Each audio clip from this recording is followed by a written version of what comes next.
O Senhor esteja convosco. Proclamação do Evangelho de Jesus Cristo segundo Lucas. Naquele tempo, Jesus dizia: a que é semelhante o reino de Deus e com que poderei compará-lo? Ele é como a semente de mostarda que um homem pega e atira no seu jardim. A semente cresce, torna-se uma grande árvore e as aves do céu fazem ninhos nos seus ramos. Jesus disse ainda: com que poderei ainda comparar o reino de Deus? Ele é como o fermento que uma mulher pega e mistura com 3 porções de farinha, até que tudo fique fermentado. Palavra da salvação.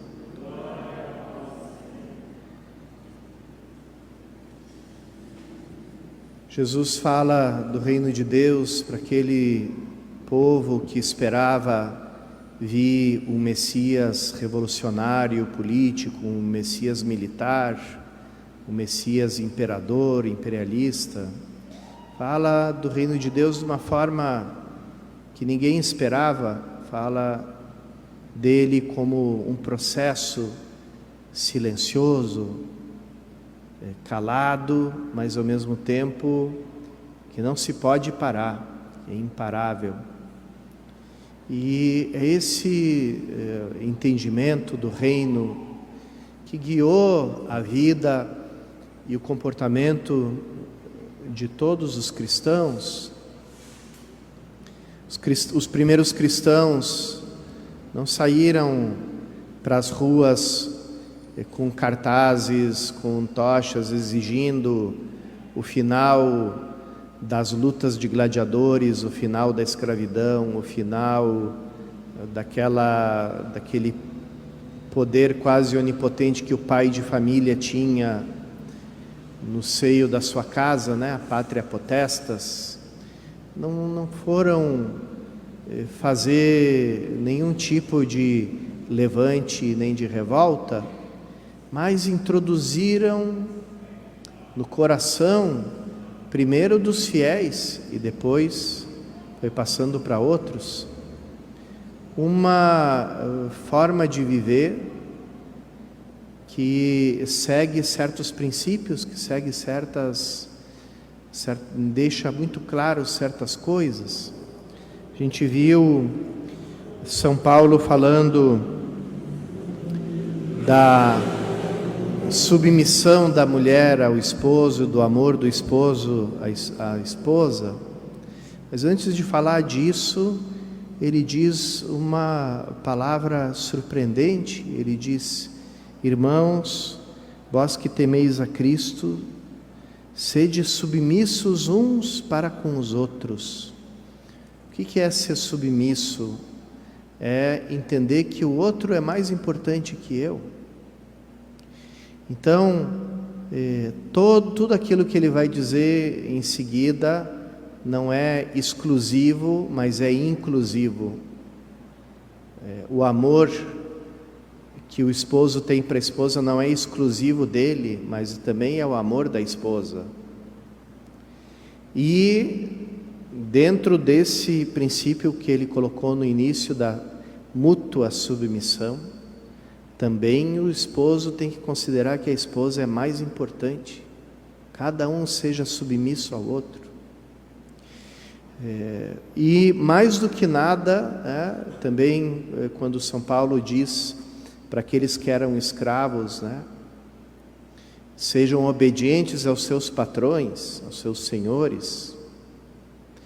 Ao mesmo tempo diz para os senhores, aquele que segundo as normas do mundo é teu escravo, diante dos olhos de Deus ele é teu irmão, porque para Deus vocês são iguais e não tem distinção entre o escravo e o livre. Então, quando São Paulo fala dessas coisas do concreto, das relações entre as pessoas, o que ele está apontando? Ele está dizendo: o modelo é Jesus Cristo. Se a gente olhar para Cristo, para a sua igreja, se a gente olhar para o plano de Deus, a gente vai começar a viver sem alarde, sem grandes revoltas, sem grandes revoluções. Vamos começar a viver um novo modo de vida, uma vida diferente.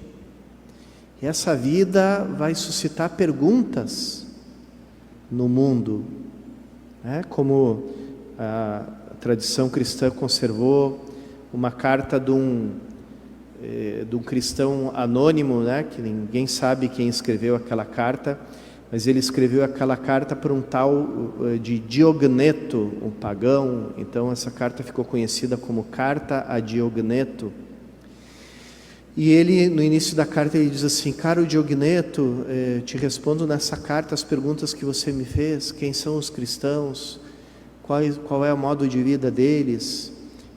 Do que eles se diferenciam dos pagãos? E principalmente, o que significa esse amor tão grande que uns têm pelos outros? Vejam que para um pagão, o que mais chamava a atenção nos cristãos e que conseguia distinguir um cristão de longe era pelo amor que existia. Mais recentemente, tempos bastante recentes, quando o cristianismo foi proibido no Vietnã, ficou muitos anos proibido, até de dizerem o nome cristão. O povo começou a chamar os cristãos de aqueles que se amam, porque era evidente ver o amor. Então, é evidente ver um novo modo de vida. Então, o cristão, sem fazer alarde, sem levantar fogueiras, sem botar bombas em lugar nenhum, sem fazer passeatas, sem fazer revoluções, vai vivendo de uma forma nova. E essa forma nova vai levantando perguntas, vai levantando admiração e vai mudando a cultura, vai transformando toda a cultura e todos os valores.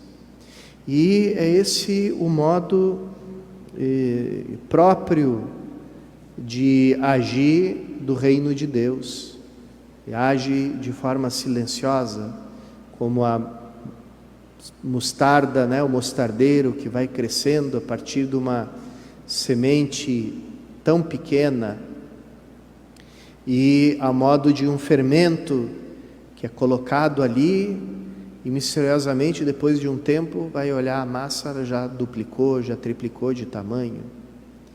Então, irmãos e irmãs, é assim nesses momentos que a gente está vivendo, de tanta discussão sobre política, de tanta discussão sobre ideologia, de tanta polarização política, de tantas facções. A gente tem que guardar com carinho a nossa identidade de cristãos. Quem somos nós? Qual é a nossa identidade? Qual é a nossa natureza? Qual é a nossa maneira de ser, de agir? Qual é a nossa maneira de transformar o mundo, de transformar a sociedade, de transformar a cultura? Vamos pedir nessa Eucaristia a Jesus Cristo, que é esse corpo, essa cabeça da qual nós somos membros, formamos esse único corpo com Ele, que é aquilo que se manifesta em cada comunhão, em cada Eucaristia, que a gente vá crescendo, fazendo crescer esse corpo, não só como Cristo, mas a maneira de Cristo. Fazer crescer o reino de Cristo, a maneira de Cristo, do modo que Ele quer que cresça.